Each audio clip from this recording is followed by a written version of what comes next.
All right, what's up, guys? It's your boy Steve here on the NDO Podcast. Today, I got Justin Cooper on the podcast, former player at SUNY Cortland. Recently, he was named to the All-Decade team. He's a current skills coach at LMC Athletics, which is located in Dutchess County, New York. And the organization was started by himself and Tyler Lydon. So, what's up, man? How you doing? I'm great, man. Thanks for having me. How's things going?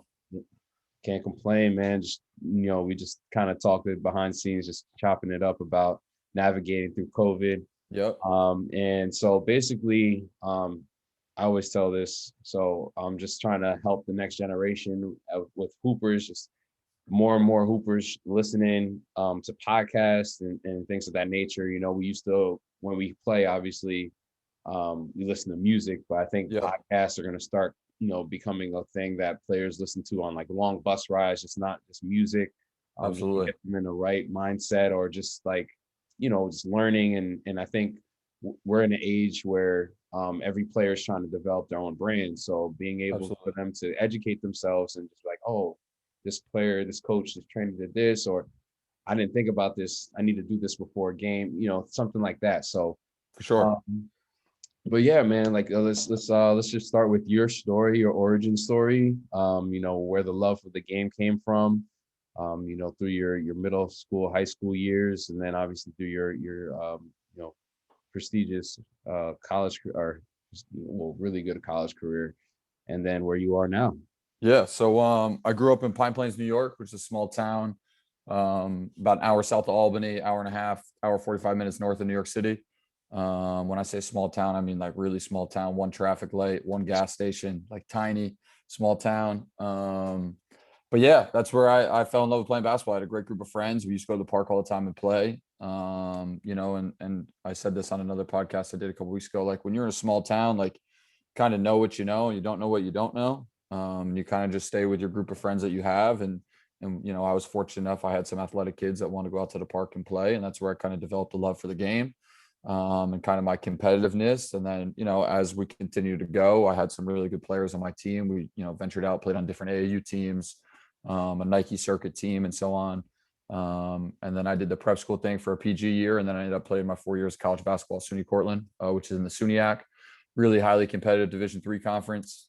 Great place to play, great place to go to school. It was, like every basketball player, your goal is to try to get a scholarship and play at a scholarship level. I had some things happen where my recruiting wasn't in the spot I needed to. I didn't think I shot the ball well enough to be a scholarship guy at that moment. So I just found my fit. I found a place I could go make an impact, and I ended up having a really good career. See, that's like a huge point. And like you just hit it on the head, like going where it's a good fit for you. Right. Really right before I, got on the call with you, I was talking to one of my kids. He's a D1 hooper. The season's over for them, unfortunately. He's talking about transferring now, and he's already talked to a couple people in his circle, and we're talking about him potentially going to a higher level. But if he does that, it's got to be the right fit. Absolutely. So, and we'll talk about that at a different point in the podcast. But I just want you to go through that process. We'll get right into it. Your recruiting process in high school. Yep. Everybody's recruiting process is completely different, but like you just said, you did everything you possibly could to get that scholarship level. What was the dream before? Where was your dream school, and then what kind of made you think and progress the way you did in high school? Yeah, to be honest with you, like even going throughout high school, we had a really good high school team, small school, but we had some guys like Tyler, who I run LMC with. He was Division I player, he was a first round pick in the NBA draft. That doesn't come through small schools very often, if at all. So like recruiting wise, I was never like sold or set on like going to a college. But we had college coaches in our gym all the time because, we had a future Division I recruit in our gym. We had a couple other guys that could really play. So I never was like really set and like had like a dream school per se. I was kind of just focused on the time and where I was at, and I just wanted to play basketball. Like I kind of said before, like I knew what I knew, and that was like the high school basketball I was playing. And then I was going to worry about everything else kind of in the future. Where I think recruiting now is a little bit different. It starts way earlier. People have colleges on their radar a little bit more. I obviously can't speak to that because I went through it a little bit sooner, but I think it's just a different game where now there's scouting services, there's, trainers that can tell you or help you out. Where like I was just kind of going through it for my first time. My parents weren't recruited to play a sport, so like they didn't really have any experience in it. And it was just, I was, like I said, I was just kind of focused on my high school career, and then from there it kind of took off. All right. So who'd you play AAU for? So I started out with a local AAU team. It was called Rap Memorial Squad. We were really, really good. We competed at a high level. We ended up going to some big tournaments. We played in the Florida Nationals and made a pretty good run in that. And then after that, I played with Albany City Rocks. And then my last year of AAU, I played with a club called BC Eagles, which is now Early Risers, which is named after Cleanthony Early. He sponsors that team. But yeah, it was great. I started out on a local team. Obviously, you play in the local tournaments, you start beating some people up, and then you realize, okay, we need to be challenged a little bit. And then we played in the Gym Rat tournament. We'd go to the hoop group tournaments, and then, we're ending up, playing on that last Sunday, that last game, championship semis. Then we realized we had a pretty good team. And then it kind of came to a point where, we had some other AAU clubs coming down to kind of, take us away and play on some better teams. And that's what happened. But it was great. The experience was awesome. Everything and every team I played on throughout my AAU career, I can say like benefited me in a way that AAU should. I was on the court, I was playing with really good players. Like even when I was with my City Rocks team, like there were some guys that were guaranteed scholarship guys that were playing in front of me. And I might not have played a ton in some of the tournaments, but the practices and the workouts was where I was really getting better. And it wasn't like we were just practicing once a week and then we were going to a tournament and I wasn't playing. Like we were practicing 2, 3, 4 times a week and then going to a tournament and playing. So like, it was more than just, putting the uniform on and playing. So from my AAU perspective, it was great. You see, that's important. Like not every AAU program's like that, like you mentioned. 100%. And like the development aspect. So, I mean, I could relate to that completely. This was way before, obviously EYBL and things were I guess put together. Like when I was in high school, it was like the Gauchos and New York Panthers, Metro Hawks. So I got on the Metro Hawks and I wasn't even really playing. It was the workouts that kind of elevated my game. I quit, three tournaments in because I wasn't playing. I was sitting the bench. I was like, this is right. Going back, thinking back on it, maybe I wish I just stuck it out and just did the practices, because I came back and played in Connecticut and I was playing prep basketball. Like my scoring average went from like 12 to 20. Right. 22. And that's where I made my jump as well. Like when I was a junior in high school, like I was an okay player. Like, I was all conference or whatever it was in high school. But then that year that I played City Rocks, my junior and my senior year, like my game went to a totally different level because I was being challenged. I was playing a higher competition. And then I also realized that like there's some better players out there than me. Like I can't walk into a gym and think I'm the greatest. Like I got to go out there and compete. And I always love the saying, like if you're the best in a gym, go find another gym. Like there's always going to be other players that are better than you. And if you want to reach your full potential, you need to go be challenged by those players. And that's what happened with me. Yeah, and that brings up another great point. Just you got to surround yourself with those who are like you, and obviously those who are quote unquote better than you. In this case with the sport, you're what's the saying? You are the 5 people you hang out the most with. Right. Yeah. You surround yourself with people of a higher caliber or skill level. You have that makes you and you play and you're down here. You gotta elevate your game, so that's gonna force 100%. You to put in extra work. So that's really good. And then where'd you go to prep school? I did a postgrad year at Trinity Pauling School, okay. Which is Class A NEPSAC. And I can't speak highly of that experience as well. It was awesome. Yeah. And I think the thing that I love about prep school, and I had a conversation on Clubhouse with one of a parent saying like it puts kids at an unfair advantage, but at the same time, I was explaining to the parent that it's just what's the rush to go to college?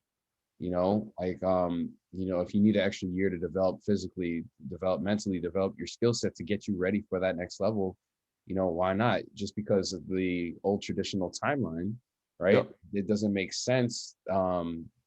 Just because of that's what you have and you have vision for your kid or whatever. It's their life. They have to progress their own pace, so they have to figure it out. And that's something I was lucky that I got to experience. I reclassed too.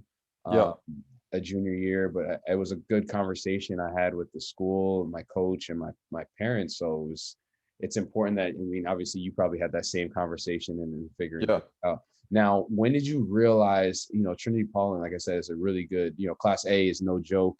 Um, there's AA, AAA, but there's scholarship level players throughout the NEPSAC. NEPSAC's arguably one of the best leagues in the country in terms of prep schools. For sure.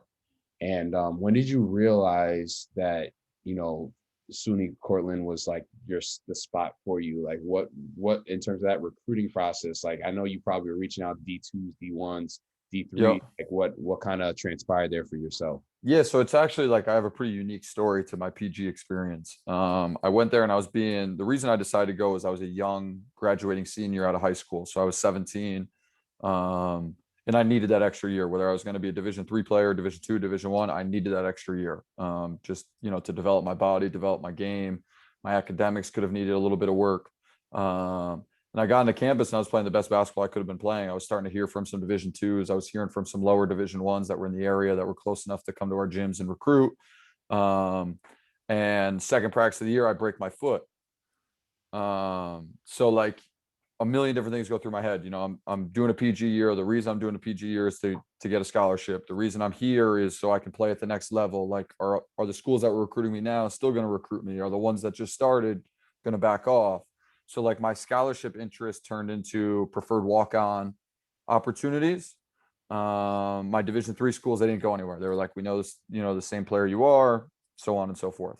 And then I ended up actually going to SUNY Oswego for my first semester of my college experience. The reason I decided there, Coach Leon, great guy, I still have a great relationship with him. But he was recruiting me. I talked with him basically on the phone like almost every day or every other day during that process when I broke my foot and I was getting back into playing. And he wasn't recruiting like Justin Cooper, the basketball player. He was also recruiting the student and the person, which kind of separated him from the pack a little bit. And then also like Division III, you've got to pay money to go to school. And the state system in New York is great. The tuition's pretty low. And plus I was able to get some money in some different areas that helped me out.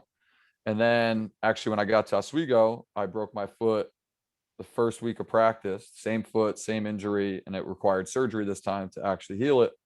And I went home and got the surgery. And then after my whole like first semester college experience, I kind of just need a reset and a change. And I had, Cortland was recruiting me a little bit during my high school time. And then I had some friends that were on the team there that just went to school there. And I just needed kind of a fresh start and ended up working out great. I couldn't speak highly of my college experience. That's huge. Yeah, it's always that one defining moment for yourself that kind of like shapes who you are and what you do. And Yep. what's this is the other thing that when you mentioned, like I was saying, like for me during that quarantine period, that this podcast kind of was I guess a mental reset, or I guess a way to express myself and make myself feel better in terms of just talking about mental health. So like with that, what kind of mental, challenges did you have going through that experience? Because I know it's not tough. It's really tough to go through, and that's kind of a career changing injury for yourself. Yeah. Reflecting on it right now, I'm playing devil's advocate. You don't know where you would have went, but at the same time, that injury's made you who you are today, and you have the relationships that you have because of everything you went through. So what kind of got you through that tough time? Yeah, I think honestly, what even made it more difficult at the time was not even being able to play in that moment.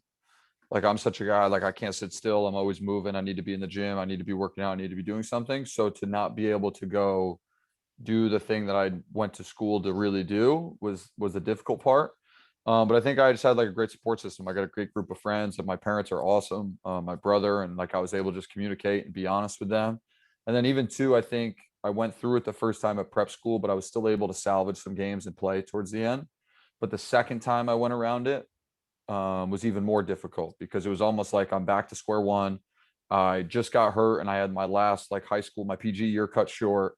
Now I'm finally in college. All that's behind me. I'm playing good basketball again. I'm feeling healthy. Same exact injury. Now it's worse because it's the same spot, so on and so forth. I need surgery. And then after that, it was just kind of like, I need to not worry about going to school for basketball. I need to also worry about going to school academically and socially, and where I'm going to fit in if something like this happens again. Because that was a big thing. Like I decided on going to Oswego based on just solely basketball. Really, like when I went on the campus visit, I can't remember any of the buildings I walked through, nothing. I just wanted to see the gym. Like that was it. So then when I got hurt, it was like, all right, the ball stopped bouncing. I don't really even know where I am right now. So I just tried to focus on, going forward, making decisions that were going to help me out, with everything besides basketball, because if basketball's there, basketball's going to take care of itself. I'm going to compete. I'm going to play hard. I'm going to be able to do well, but everything else needs to fall in line for me to be able to compete, play hard, and so on and so forth. Sure. Yeah, no, and that's huge. Like, I don't tell people this. I think I might have mentioned it on one of my podcasts. I don't remember, but I'm pretty sure I went to Fairfield U. Yep. Not visit the school at all. And Yeah. I went there solely off of academics and how good the team was. And I said, I'll Right. take care of the rest. And it just happened. Everything worked out. And, but like to your point, it's like, there's got to be that balance. And if there's no balance, if you're not, I'm not saying, people who are overly dedicated are crazy, because they are in a shape or form because they're chasing something. But like it's really good for your mental health to have that balance in terms of social life, being able to enjoy, your day-to-day process, because you don't get college. I tell kids all the time, like, you don't get those college years back. So you want to go somewhere where you're going to enjoy it and not necessarily have to, fight through every day. And there's always going to be tough days, but you want to really enjoy your college experience. Now let's fast forward. When you came to the end of, your career there at SUNY Cortland, what was the next step? Where was your thought process in terms of that? Did you want to keep playing pro? Did you want to get into coaching? Did you just were you in this lull of not knowing what to do, because playing basketball was such a huge and intricate part of your life? Yeah. Next. That's a good question. I think like I'm the biggest basketball guy I think I know. Like everything I do involves around basketball. So I knew after college, whatever I was going to do, it was going to involve hoops, whether I was going to get into training, whether I was going to get into coaching. I had some opportunities to go to, some showcases and speak with agents and play overseas. They also restarted the ABA league, and there was a couple teams that just started up right near my college. But, coming off my basketball career, I was fortunate enough that I got those 4 years of college that I had. And I was just at the point where I was ready to start teaching and coaching and kind of giving back to the game. Because I think one thing that is overlooked a little bit is that, as a Division III player, when I'm going to go, no matter what league I end up going to or whatever it is, people are going to view me as a Division III player, and I'm automatically going to be placed at the bottom.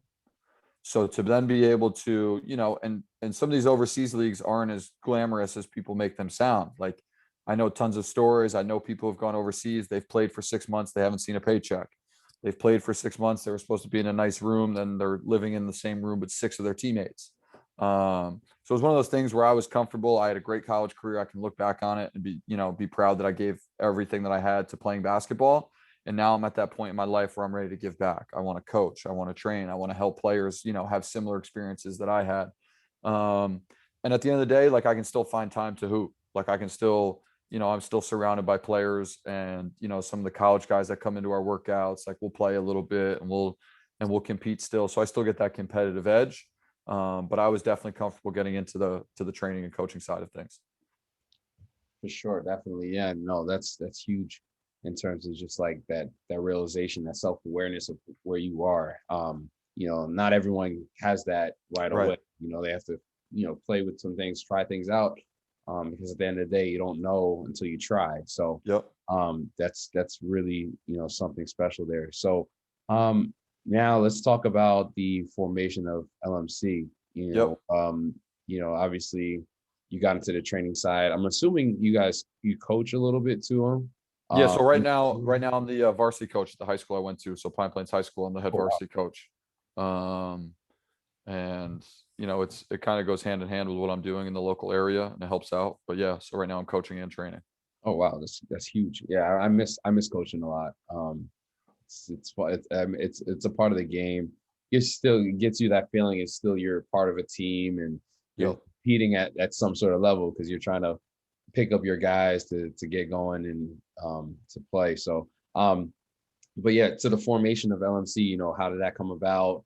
Yep. And what are you guys doing right now? And Yep. just go briefly into that. Yeah. So LMC, I was a junior in college. Tyler just got drafted by the Nuggets, and we wanted to do like some kind of give back camp and event. His brother Zach was involved as well in the beginning of our company. So we kind of sat down and figured out what we wanted to do going forward when him and I were done with college. Tyler was still playing. So we kind of sat down and figured, let's run a camp. Let's see what happens. I was already starting to help some like local players with, skills training per se. People were asking for advice or if they could come work out with me, and I wasn't charging any money or anything, but I was already starting to get a feel for that. And we ran the camp and we had over 100 kids at the camp. We were like, whoa, like we might be able to do something here. And we sat down with Tyler's cousin, who's the M in LMC Athletics.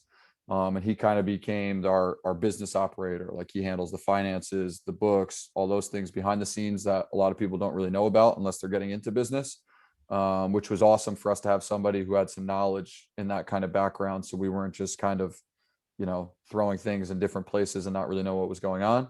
And then from there it grew. Zach's moved on to some different interests, some things he's going into. So now it just operates with Tyler and I doing the on-court stuff.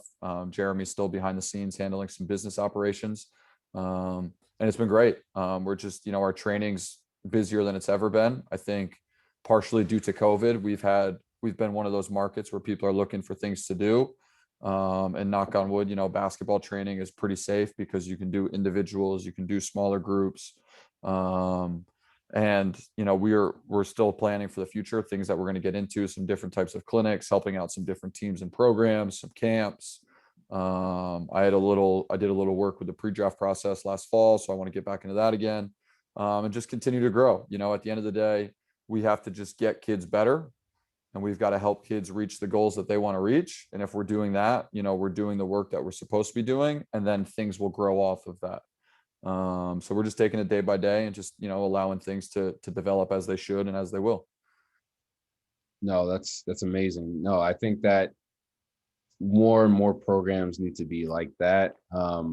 Just with that main focus instead of, I get it's a business, but at the same time, it's really about the players and 100%. providing a service that you wish you had growing up. 100%. That's why I'm into training. Like I was coaching at the prep level for 2 years, and like seeing these kids like not getting enough hands-on time with them, kind of was like, man, I need to do train. I think training would be the thing, but like just being able to have a more personable relationship. As a coach, you have to draw that line, but as a trainer, you can get personal, and obviously you can also draw the line there. But I think you just have more freedom in terms of communication. 100%. And then you can kind of build them up and, explain to them how things are going to go. And just the transparency that you can have as a trainer, and help a kid develop, a player develop, is, I think, one of the most undervalued things in the training game. 100%. 100%. And that's why I love training so much too. Like I've had some opportunities to be graduate assistants and get on staff some places, some really good schools, scholarship level schools. But I feel like with training, you get such more of a connection with people and players, and you can work with such a vast different group. Like you can work with the really good players that are going to be really good, whether you work with them or not. You can work with the players that want to become better. You can work with beginners and everything else in between. And that's kind of my favorite thing about it is you see people from totally different walks of life. Everybody has different goals, and you can just be there to try to help them achieve those.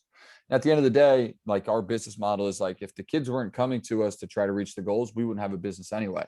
So right. Everything's got to be about the people that are coming through the door.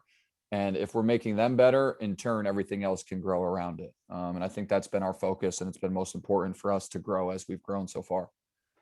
For sure. Now, what do you see moving forward for yourself in terms of the business and then your personal goals? What do you I think it's important that, we kind of lift each other up here and trying to, I tell people my goals is I want to be one of the top trainers in Connecticut. I want to help Connecticut be recognized along with, the tri-state area for producing players.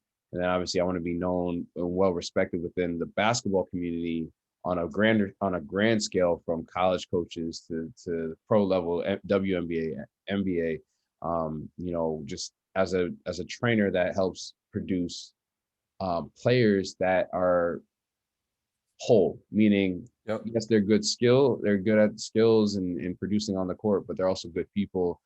They understand the ins and outs of training in terms of athletic development and the nutrition and being healthy and safe with the Yep. mental side of things. So what do you got? What do you see for yourself? What do you think, what's the dream moving forward? Yeah, I think training is going to stay, the main thing for me right now. I absolutely love it and enjoy it. It keeps me around the game. I can help players get better. And I just want to see it continue to grow, whether that's working with more youth players, whether that's working with, more high school, college players, whether it's working with pros, a little bit of both. I kind of did a little bit of that last year with being involved with the pre-draft and then still being home and doing the workouts with my youth players that come through to the gym.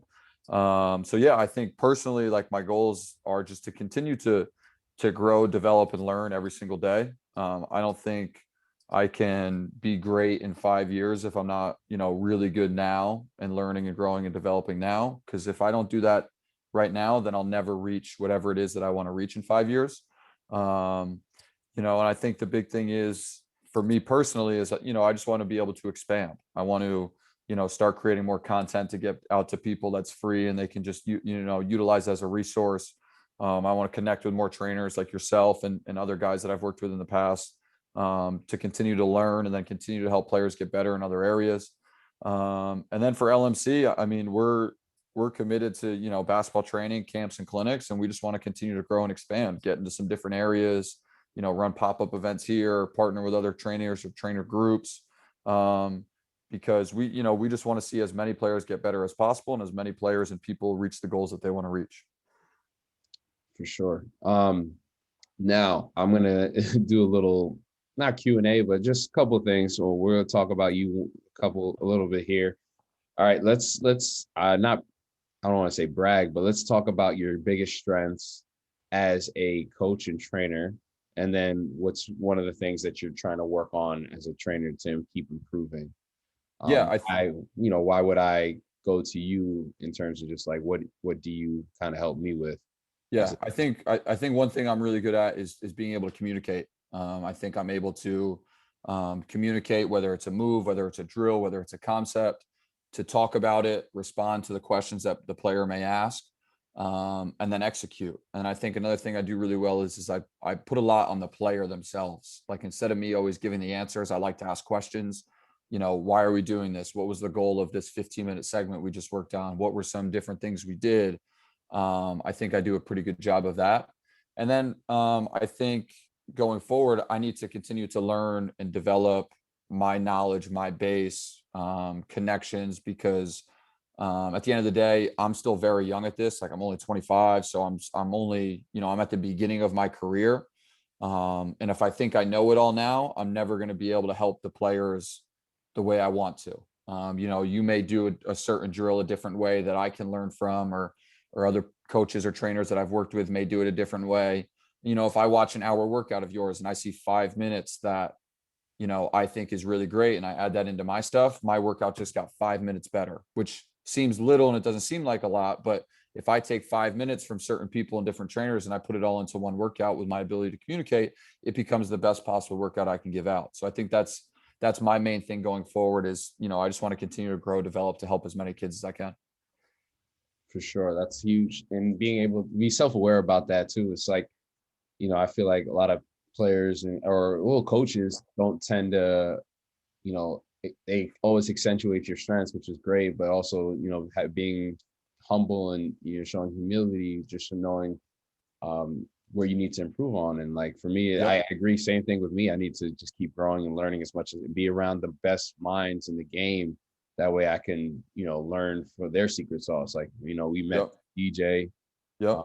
and he's one of the best minds in the game right now. So now let's just go random questions.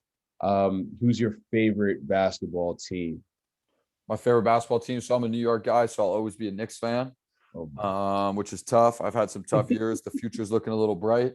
But I'm a players guy. Like I'll say I'm a Knicks fan, but I'm a players guy. I always like following the best players and seeing what they do.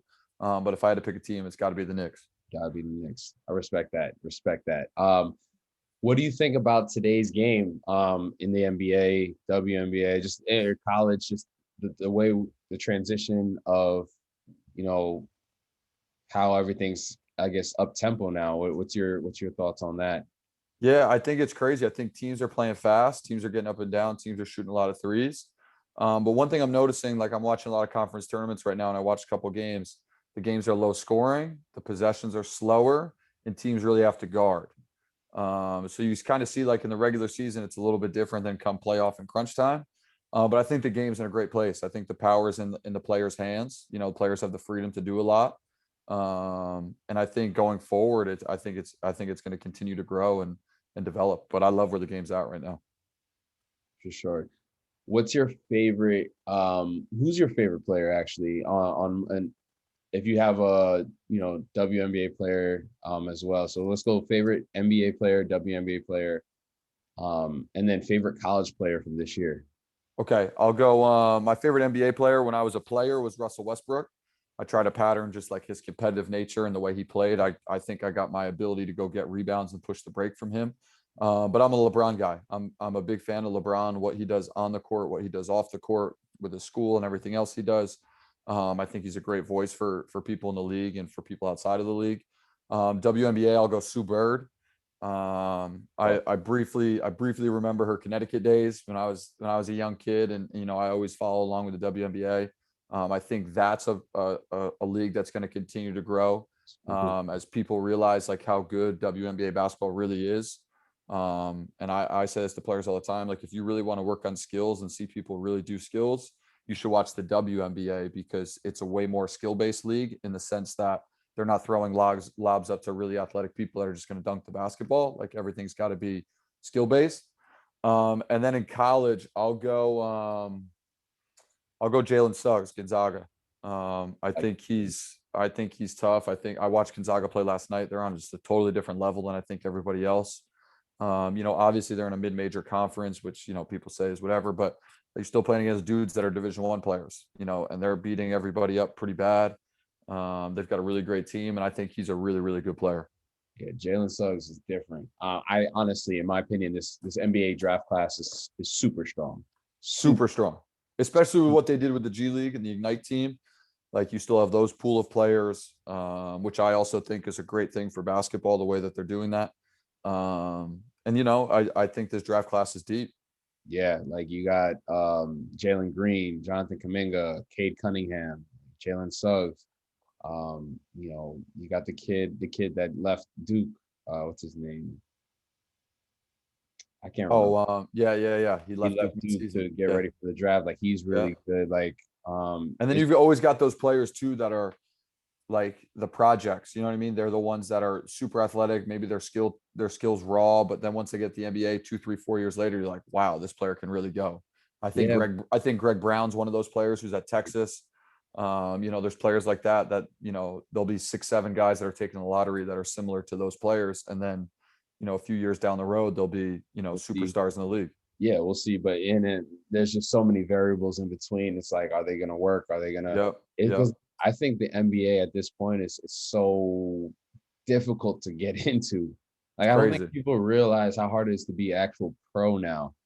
Like, I love the fact that they're expanding the G League because there's a lot of talent in the world, but just it's not where it was when you were growing up or I was growing up. Like it's to the point where it's like everyone is elite. You gotta be really good, and then the NBA is getting younger, so you got to be on top of your game where the next young guy is gonna step 100%. In and take your spot. And then those players who don't make the cut, they go overseas.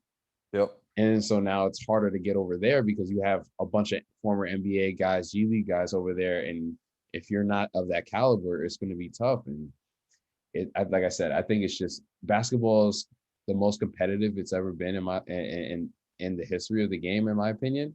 Yep. And I think that I say this and I could be wrong, but I think it'll overtake popularity of soccer, maybe in the next 10 years.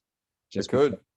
Just because I mean it's just everything involved with it, from the culture of sports cards, and everybody collecting those, and just like FIBA World Championships. Almost every country has a national basketball team. It's only going to get bigger. But anyway, I think the NBA is doing a great job too of like going to different places. Like, before COVID, like when they would go over to China and play, or they'd go to India and play, or wherever else they would go and play. I think that's huge just for expanding the game and getting some new eyes on the sport of basketball. Yeah, definitely. And and I keep seeing new leagues being created, like a couple of leagues in Africa. There's a bunch of leagues in other countries. So it's growing. It's still it's crazy to think that basketball has been around so long and it's still growing globally. Yep.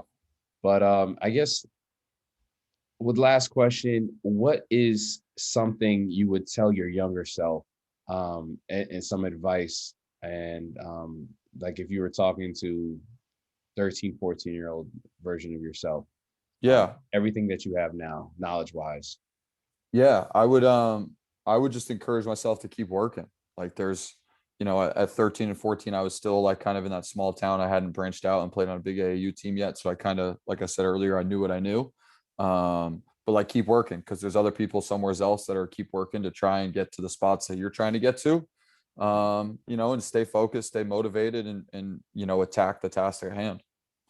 For sure. Yeah, I know with today's day and age with social media, it's like they have all these players have so many tools to help get better. And it's crazy, even if they have it, it's crazy to see how many players still don't work on their game without a trainer or without a coach and I think that's, not to cut you off, but I think that's a big part about training that people don't realize. Like, I'm a resource for you. You come to me a couple times a week, but like you need to go outside, or you need to go at your park or in your garage and work on your game yourself, because I'm no good to you if you come once or twice a week, but then you go home and you don't touch a basketball, or you don't go work out, or you don't go for a run, and then you come back, because then we're going to regress instead of, get better. I think that's a big thing with players, is they're like, oh, I've got a trainer, I go to him once a week. Well, there's 6 other days during the week that you need to be doing something that helps you going forward. Otherwise, you're not going to get any better. That's a fact. It's a huge fact. And I think that's a great way to cap it. It's just players need to understand that we are resources to them. They shouldn't rely on us. We give them drills. Obviously, we give them part drills. Part of the drills are stuff they can do on their own. Part of it, you need us, or in terms of just like the way we break things down, like you said, communicating how this is going to translate, or this is what this is working on. But yeah, Justin, I think that's really it. I appreciate you taking the time out of your busy schedule to talk with me. And obviously we need to, connect hopefully when things open up, in terms of just like maybe doing a camp, or just, being around, learning from each other. Just for sure. Like I said, the more we network, the more we put each other on, I think the more we help each other grow, the better it is going to be for everybody. So absolutely. Definitely thank you for coming on, and obviously we'll be in contact, bro. For sure. Thanks for having me, man. I appreciate it. All right, no doubt.